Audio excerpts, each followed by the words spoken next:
After 20 years of moving steadily through the black of space, narrowly avoiding collisions with high-speed dust motes, and enduring freezing temperatures and intense radiation, the probe neared its target.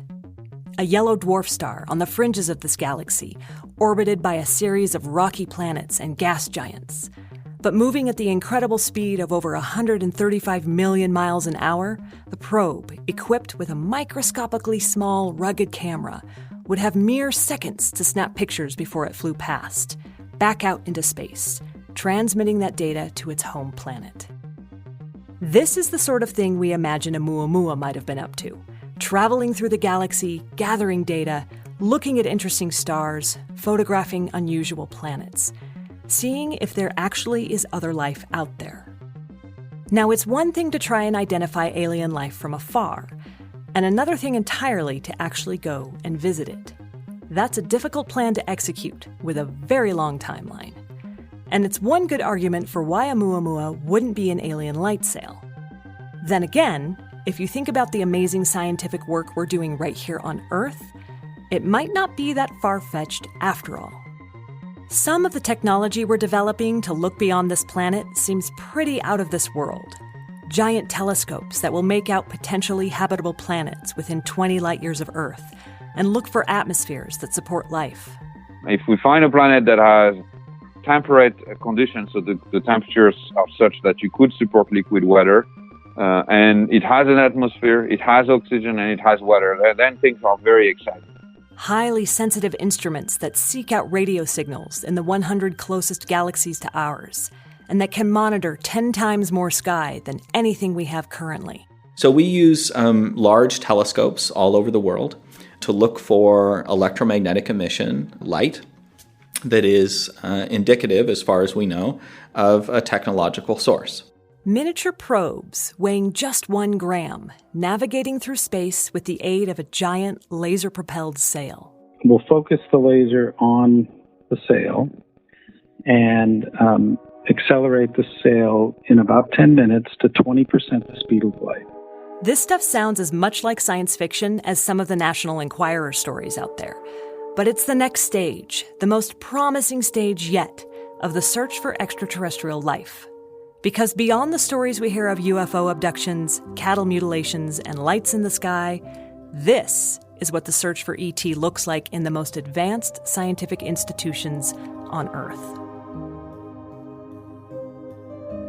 I'm Laura Krantz, and this is Wild Thing, Space Invaders, a series about the search for extraterrestrial life, where we're looking, what we're looking for, and why we hope we're not alone.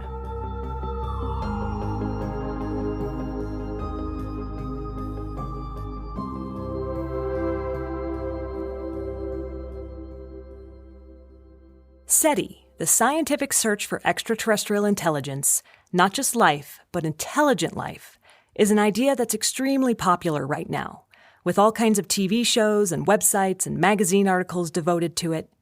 But that's a more recent development. In the 60 years since scientists started thinking about SETI, the field has gone through its share of struggles. Government grants, cooperation with NASA, that all went up in smoke in the mid-1990s. NASA used to do the search for SETI, but then a senator was disturbed by it in like the early 90s. So he picked on SETI, and then NASA could never invest in it. Pete Klupar, a former NASA engineer, is talking about Senator Richard Bryan from Nevada, an enemy of waste, fraud, and abuse, who stuck an amendment in the 1994 federal budget that completely ended NASA's work on SETI. Every single nickel you spend has to be justified to the shareholders. And the shareholders are the U.S. taxpayers. So you have, their representatives, 538 of them in D.C., and if those guys think you're misappropriating funds, then, you can't spend money on it. This was a huge blow to NASA and to the various SETI organizations that got money from federal grants. NASA could keep looking for habitable planets, and with that, the search for microbial life. But no funding, no work, no personnel could go toward the search for intelligent life. As Senator Bryan put it, "The great Martian chase may finally come to an end, As of today, millions have been spent, and we have yet to bag a single little green fellow. Not a single Martian has said, "Take me to your leader," and not a single flying saucer has applied for FAA approval. Taxpayer dollars, he believed, should be spent elsewhere. The decision left SETI wandering in the wilderness. For 20 years, the search for extraterrestrial intelligence struggled to stay afloat. But in 2015, a Russian billionaire by the name of Yuri Milner brought the full power of private investment into the search. He created the Breakthrough Foundation, a nonprofit that encourages young people in the sciences, and also picks up where NASA had been forced to lay off by funding a series of programs known as the Breakthrough Initiatives. These programs are reinventing the search for extraterrestrial intelligence for our century and pushing the foundational ideas of the Drake equation well into the future, all while freeing SETI scientists from the whims of Congress. The Breakthrough Foundation is led by Yuri Milner, and so there's really only one person that you have to convince.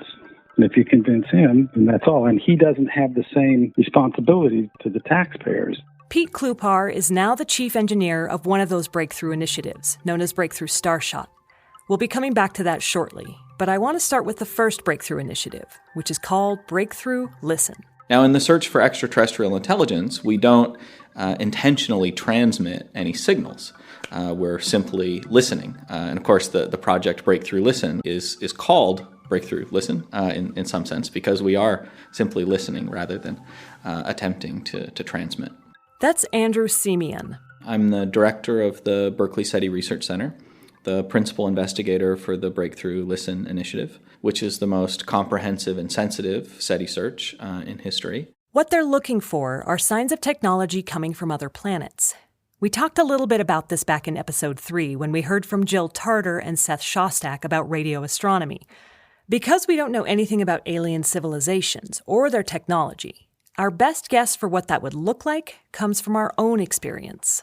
If we were to place the Earth at a distance of 100 light years away from us and ask ourselves, how could we infer that there was life on that planet? The only way that we could do that today with the telescopes that we have available to us today is by detecting our artificial radio emission.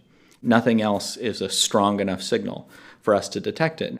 Radio signals are an especially good long-distance tracer of technology. Why? Because radio signals have an easier time making their way through space. Radio emission is really, really good at getting through the dust between all of the stars in our galaxy. So whereas it's very difficult to see to the center of the galaxy in optical light, we can very readily see to the center of our galaxy in radio light. Because those longer wavelength photons have no trouble getting through the dust. There are other detectable things too. The pollution we emit, the way we've carved up the Earth for cities and agriculture. But those are much harder to find. But our radio emission that comes from our technology is very easy to detect. So for that reason, radio astronomy has always played a pretty prominent role in the search for extraterrestrial intelligence. Which is why Breakthrough Listen was the first project out of the gate.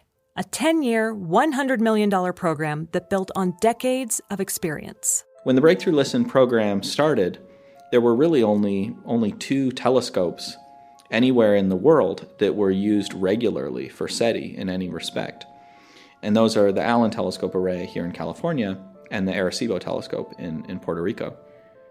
And today, with Breakthrough Listen, we use large telescopes all over the world to look for electromagnetic emission, light, that is indicative, as far as we know, of a technological source. Breakthrough Listen takes the data from these telescopes and processes it in a certain way to look for the kinds of signals they're interested in, like radio, which is light. So technically, Breakthrough Listen isn't actually listening. It's looking for patterns in radio emissions. The ones that come from stars look kind of chaotic. But radio emissions from artificial sources, technology, look more orderly. And if you come across something like that, you might just have some intelligent extraterrestrials on your hands. Technology has a high degree of what we call coherence, or order. And we use that as kind of a sieve to find the things that are only due to technology. Now, when we conduct one of these experiments today, for example, in the radio part of the spectrum, we see all kinds of things in our data that we know to arise from technology. Of course, so far, all of those signals arise from terrestrial technology. We call that radio frequency interference. But we develop algorithms that allow us to weed out all of the stuff that comes from our own technology and hopefully allow us to be sensitive to the very distant technology. And, no surprise, the more telescopes Breakthrough Listen can get access to, the better the chances of finding something. And I think my hope is that by the end of the Breakthrough Listen program, the notional 10-year duration of the program, that every major observatory, be it a radio telescope or an optical telescope or otherwise, has the search for extraterrestrial intelligence as a part of its science program. For now, though, he's happy to have access to as many telescopes as he does, especially since the searches they're doing are between 100 and 1,000 times more powerful than they were 10 years ago. So whatever the odds were that we would make a detection 10 years ago, our odds today are 100 or 1,000 times better.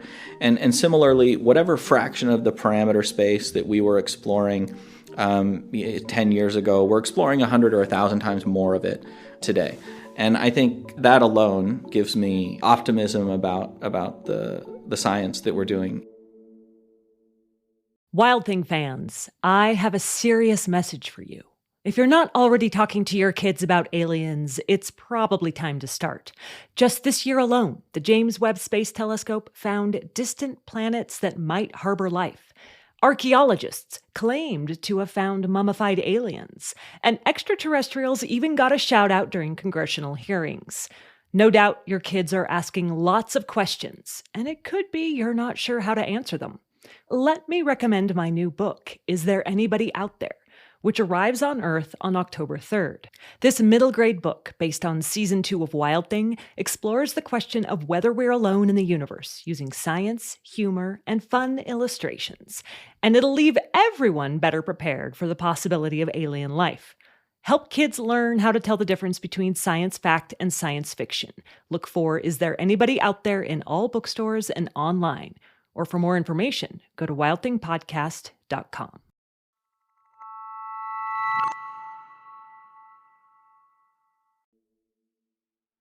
While Breakthrough Listen currently leads the search, other breakthrough projects are quickly catching up. In 2009, NASA launched the Kepler Space Telescope, whose mission was to discover Earth-sized planets orbiting around other stars. We'd hypothesized for decades about these planets. In fact, it's one of the factors in the Drake equation. But the Kepler mission proved their existence. In just under a decade, the telescope found over 2,600 planets. That discovery forever changed astronomy and created a whole new field of research: exoplanets. An exoplanet is a planet like Earth or Jupiter that is orbiting a star that is not the sun. So if you look at the sky at night and you see a lot of stars, basically, most of these stars have their own planets, and they're called exoplanets. That's Olivier Guillon. He's an astronomer who builds instruments that find and take images of exoplanets. He was in Hawaii when we spoke, and the phone line was a bit rough. Sorry about that.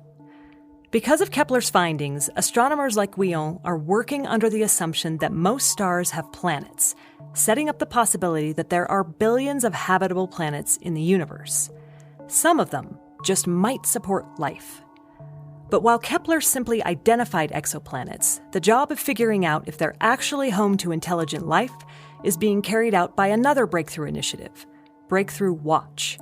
And Olivier Guillon is the project's principal investigator. So Breakthrough Watch is looking for planets orbiting nearby stars, and it's specifically looking at these planets that may be habitable within maybe 10, 20 light years.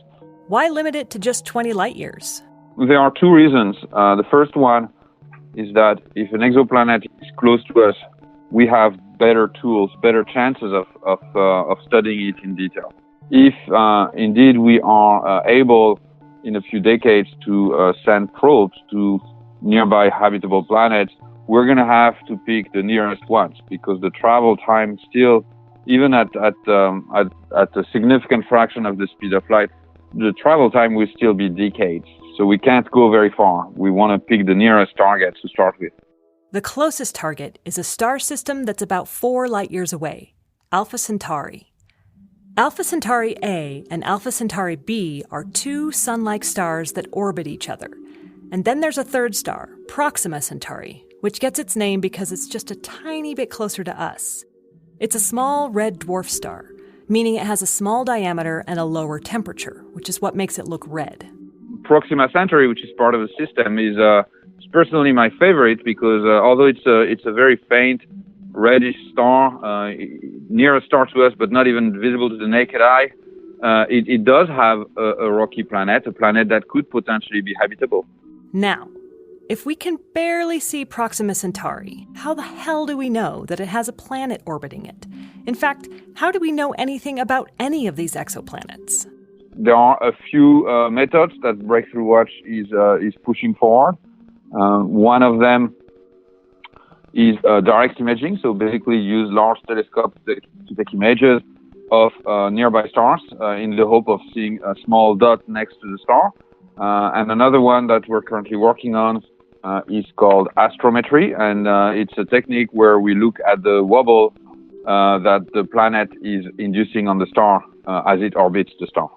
A star's gravity keeps its nearby planets in orbit, but the planets also pull back on their star, which can cause it to wobble as they go around it. And we're able to see that wobble because the telescope technology has gotten really good. Now, a confession. I don't really know much about how telescopes work. So we're going to take a quick detour to the University of Colorado Boulder's Summers-Bausch Observatory. So now we're in the 24-inch dome, and so we're in this is the original dome that was built in 1953 for the observatory. Seth Hornstein is the director of the observatory, which is used as a teaching tool for students and budding astronomers. The observatory has 3 reflecting telescopes. Which, as the name sounds, use mirrors to reflect the light around and focus it. Most modern telescopes these days are reflecting telescopes. And so when we talk about the size of a telescope, we're really talking about the size of the mirror at the back end of the telescope that's collecting all the light. So the light comes in the top end, travels down the length of the telescope, and, since this is a 24-inch telescope, bounces off a 24-inch mirror. The primary mirror, we call that. We call it the primary mirror because it's the primary surface that the light hits. And it's a powered mirror. Which means it's not a flat mirror, like your bathroom mirror. It's actually a curved mirror. Then it starts to focus the light. It starts to bring the light together. It travels back up the length of the telescope, almost to the very end, where we have what's called our secondary mirror. And so that's a much smaller mirror because you've now started to focus the light together. Then the light travels back down the length of the telescope. Got that? The light comes in the front end, goes all the way down to the primary mirror at the back end, gets bounced back up to the secondary mirror, and gets reflected back down again. So the light has traveled the length of this telescope 3 times, and it comes all the way out the back end. And on our back end, our primary mirror actually has a couple inch hole that's drilled in it in the very center, because you've got to get the light out some way or another. The light comes out the back end, and so the hum that you can hear is actually the fan that's on the backside of our camera. Using the telescope as he just described can give scientists an image of what a star looks like. Really large images can show if a planet is moving in front of that star. But if we want more information, like what a planet is made of, scientists can use the telescopes to do something called spectroscopy. And so when we do spectroscopy, what we're doing is we're taking the light from space, we're separating it out to all of its colors, and we're looking for chemical signatures that tell us, oh, there was hydrogen gas in that object, or there was oxygen in that object. Astronomers use a prism or a special mirror that scatters the light coming from the object they're observing. So we don't see our object anymore. We actually see the light that came from that object spread out to all the colors that made it up. And the reason we do that is because, well, when we look at a rainbow, we see all the colors of light. But it turns out when light passes through any gas, that gas absorbs some of the colors of light, but not all of them. And so if you can look at that rainbow really accurately and really at a detailed level, you might notice there's a little bit of yellow light that's missing. And that yellow light might correspond to sodium gas. And so if light passes through sodium gas, the sodium gas absorbs a very specific wavelength of yellow light. And so if you looked at that rainbow, you'd actually notice that one little bit of yellow light was missing. Granted, you can't really see this with the naked eye. This ever so slight change in color gets picked up by the computers that analyze these images. Here's why this is so cool. When an exoplanet passes in front of its star, if it has an atmosphere, we can see the light from their star passing through that atmosphere and use spectroscopy to determine what that atmosphere is made of. A change in yellows, like Seth said, might indicate sodium gas. With greens, it could mean oxygen. And so that's one of the ways that we're going to try to, that we're currently trying to discover if there is atmospheres. And that's the first step in trying to figure out if there's habitability or potential for life. Additionally, spectroscopy can determine if a star has a planet because of that wobble we talked about earlier. As the planet moves around its star, it has some gravitational pull on it, causing it to wobble. That wobble effect changes the color of the light we see.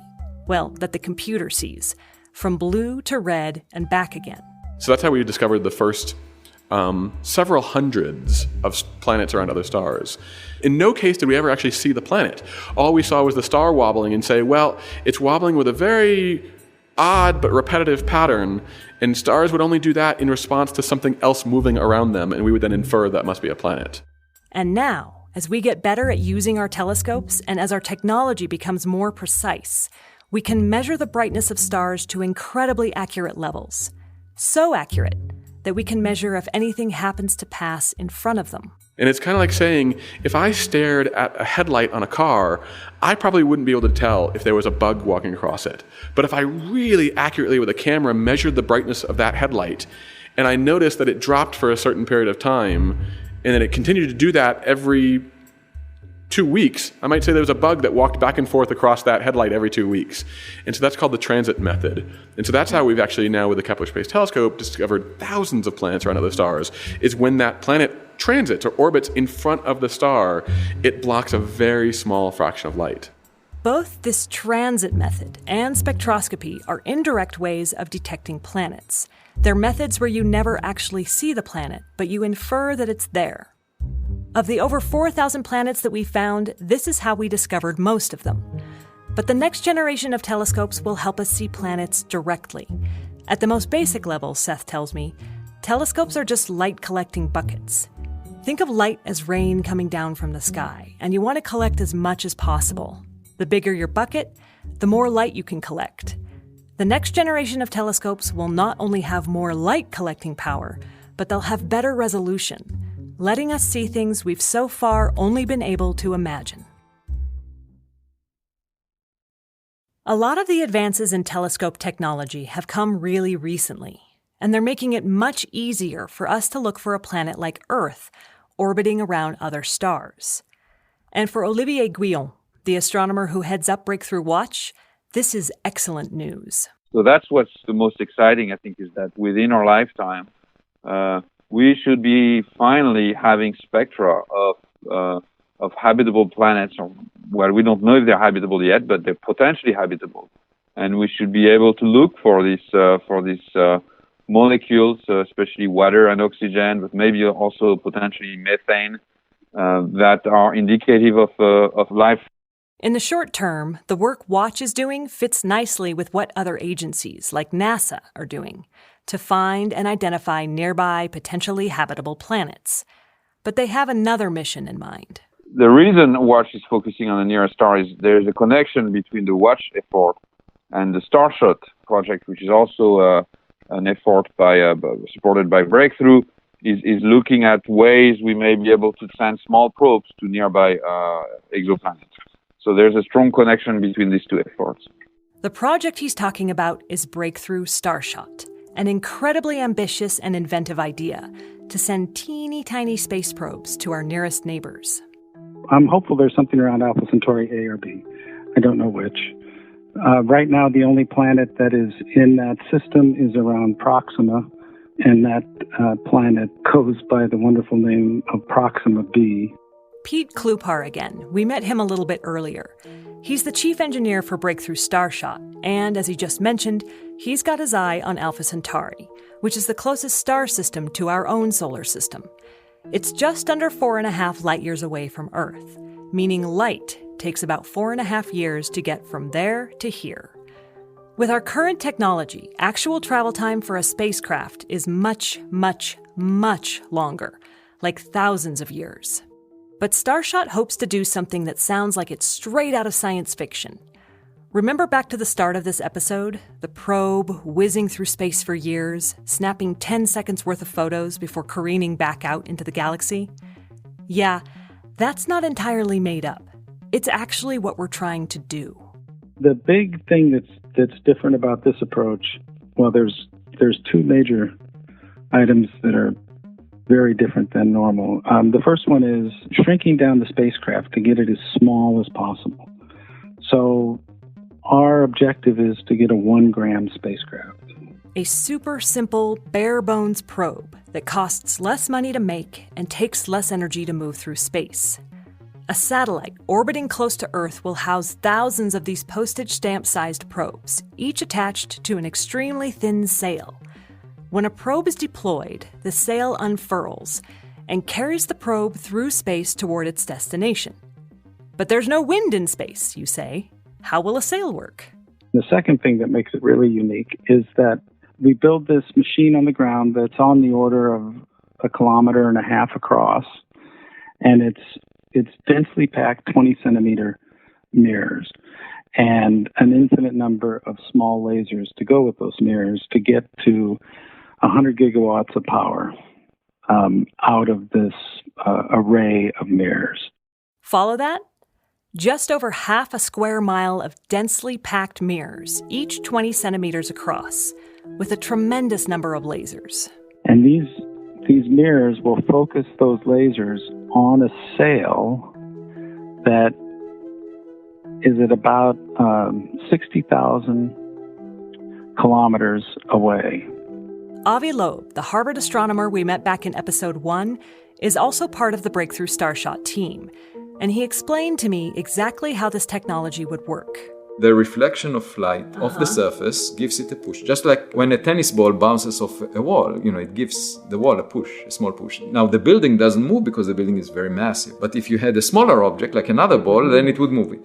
So in the same way, when light reflects off a mirror, it does give a push to the mirror. But if the mirror is very thick, you don't see that motion as a result.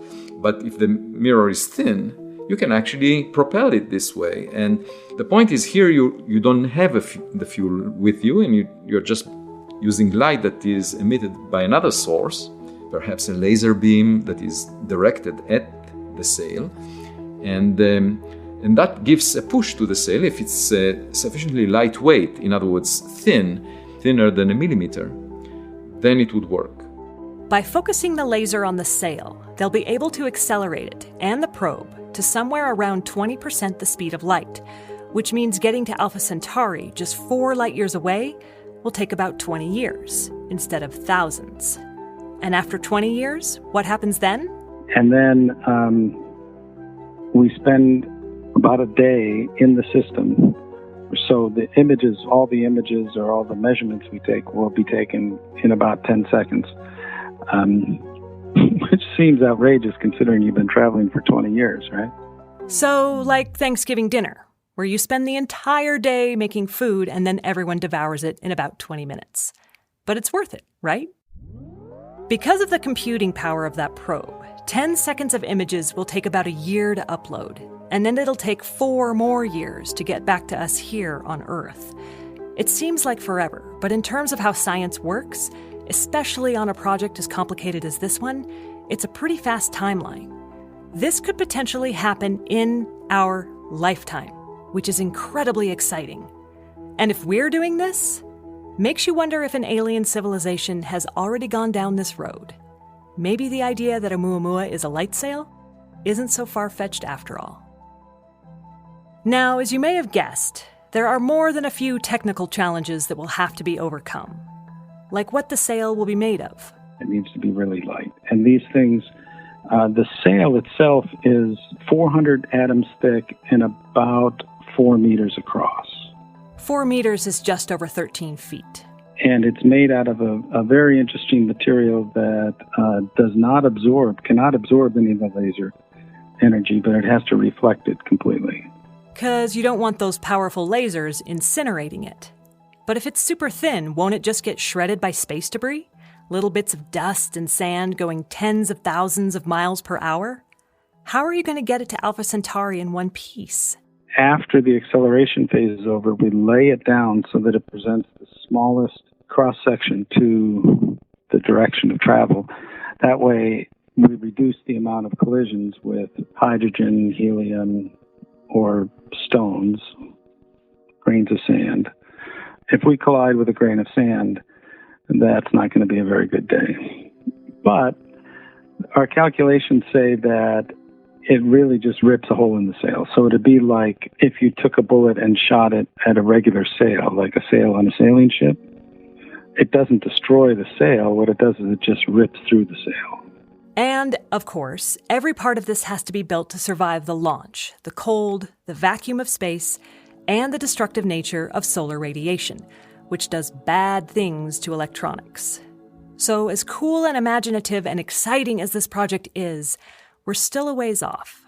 The thing about Starshot is that we're not expecting to launch anything to a star for 20 or 30 years. I mean, it's a long development cycle. That's not necessarily a bad thing, because there's something else we have to consider. Breakthrough Watch and Breakthrough Listen could be considered passive projects in that we're simply observing the universe and looking for signs of intelligent life. But Breakthrough Starshot is active, an opening salvo, a foray into parts unknown. Yes, we've sent probes and telescopes way out into space before, but because Starshot will be moving so much faster than anything else we've sent out, it'll get there before anything else does. We're 99.9% sure that there's no intelligent life in our solar system. But beyond it, what if our probe, our light sail, or our super powerful laser array catch the attention of some intergalactic species? Are we ready for that? Would we be able to communicate with them? What message would we want to send? And who gets to decide? Who has the right to speak for the Earth? And are we sure we want to do that? I mean, there are people who say, don't do it, right? Because Stephen Hawking rather famously said, don't do it.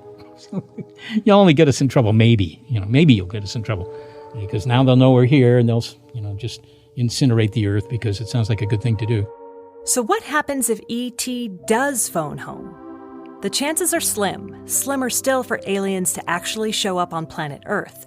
But there are people out there thinking about how we'll talk to them and how we might prepare. What an astonishing thing to be people who are trying to construct a message across this darkness, across this void, across this scary nothingness, to try to find kindred out there. That's coming up on the next episode of Wild Thing.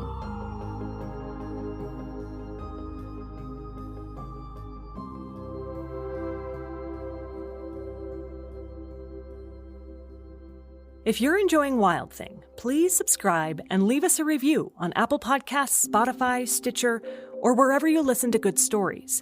And definitely tell your friends, because all of this really helps get the word out about the show and makes another season possible. You can find @WildThingPod on social media, Twitter, Facebook, Instagram, and check out the website, wildthingpodcast.com. That's Wild Thing Podcast, all one word, for more information about the show. And, of course, for some cool stickers. This podcast is a production of Foxtopus Inc. Our executive producer is Scott Carney, editing is by Alicia Lipinski, and the score and sound mixing come from Louis Weeks. I'm your host and creator, Laura Krantz.